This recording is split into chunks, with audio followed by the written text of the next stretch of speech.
মধ্যে অন্যের প্রভাব খুবই জোরালো। কিন্তু আমি এমনটা কখনোই বলছি না যে সবাই মানুষ হিসেবে খারাপ।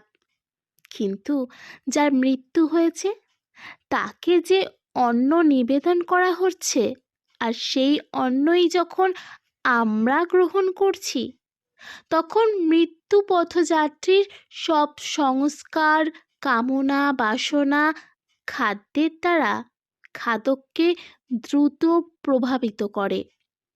মানুষের যখন মৃত্যু হয় তখন জীবনে যা যা সে করতে পারেনি এবং শরীরের যাবতীয় কামনা বাসনা সেগুলো আরো প্রবল হয়ে ওঠে, কারণ সেই অসম্পূর্ণ ইচ্ছেগুলোই পূরণ না করেই শরীর চলে যাচ্ছে। মৃত্যুর পর তার প্রেত যদি তখন উপস্থিত থাকে, নিবেদন করা খাদ্যের প্রতি তার প্রচণ্ড লোভ থাকা সত্ত্বেও সেই খাদ্য তখন সে গ্রহণ করতে পারে না, কারণ সে তখন তার শরীর থেকে পৃথক হয়ে গিয়েছে। কিন্তু খাদ্যের সাথে তার মনেরও জোর থাকে। যেমন ধরো, কোনো বাড়িতে গিয়ে অনেক কিছু ভালো মন্দ খাওয়ার পরেও যদি তোমার মনে হয় তোমার ঠিক তৃপ্তি হচ্ছে না, তার কারণ সেই বাড়িতে যে পদ্ধতিতে উপার্জন করা হয় এবং রান্না করা হয় তা তামসিক, আর সেই ভাব রান্নার সময় খাদ্যে প্রবেশ করে এবং পরে খাদ্যের দ্বারা খাদকের শরীরে প্রবেশ করে, তার মনকেও প্রভাবিত করে।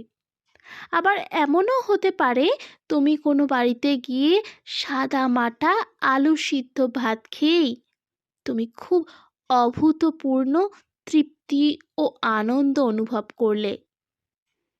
তাহলে তখন তুমি জানবে সেই বাড়িতে সদুপায়ে উপার্জন করা হয় এবং সেই বাড়ির রান্না খেতে দেওয়ার সময় ভালোবাসার ভাব নিয়ে কাজগুলো করা হয়। অর্থাৎ খাদ্যের সাথে মনের এক দৃঢ় সম্পর্ক রয়েছে। কি মন নিয়ে কি খাবার বাড়িতে আনা হয়েছে, কি মন নিয়ে কি খাবার রান্না করা হয়েছে এবং কি মন নিয়ে সেই খাবার পরিবেশন করা হয়েছে, তার উপরে নির্ভর করে তার প্রভাব। সুতরাং মৃতের প্রতি উৎসর্গ করা খাবারের প্রতি মৃত ব্যক্তির একটা টান থাকে, তাই সেই খাবার খাওয়ালে মৃতের কামনা বাসনা তোমার ভিতরে প্রভাব ফেলবে। বিশেষ করে যদি কেউ দীক্ষা নিয়ে থাকে, তাহলে তার উপর এর প্রভাব বেশি লক্ষ্য করা যায়, কারণ দীক্ষা নিলে মানুষের জীবনযাপনের পরিবর্তন হয়। সে ধ্যান করে ঈশ্বর চিন্তায় মগ্ন হয়ে যায়, ফলে তার শরীরে এক প্রকার সাত্ত্বিকতার সৃষ্টি হয়। তাই যে দীক্ষা নিয়েছে সে ওই খাবারের প্রভাব নিজের উপরে প্রবলভাবে অনুভব করতে পারে।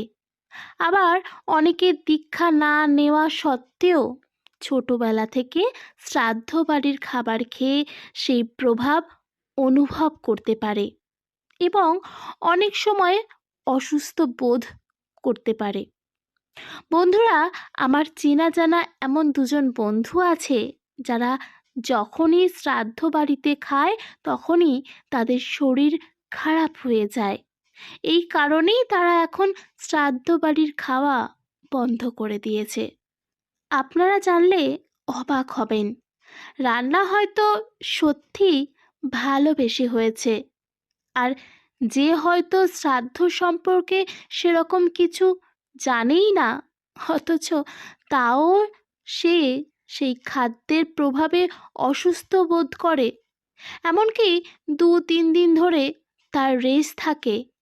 সেই সকল কারণেই দীক্ষা নেওয়ার পর শ্রাদ্ধ বাড়িতে খেতে বারণ করা হয়। কিন্তু হ্যাঁ, শ্রাদ্ধ বাড়িতে যদি কেউ বাইরে থেকে অথবা দোকান থেকে ফল মিষ্টি এনে দেয় সেই খাদ্য গ্রহণ করা যায়। এমনকি আলাদাভাবে রান্না করে দিলে সেও খাওয়া যায়। কিন্তু মৃত ব্যক্তিকে নিবেদন করা খাবার দীক্ষিতদের গ্রহণ করা উচিত নয়।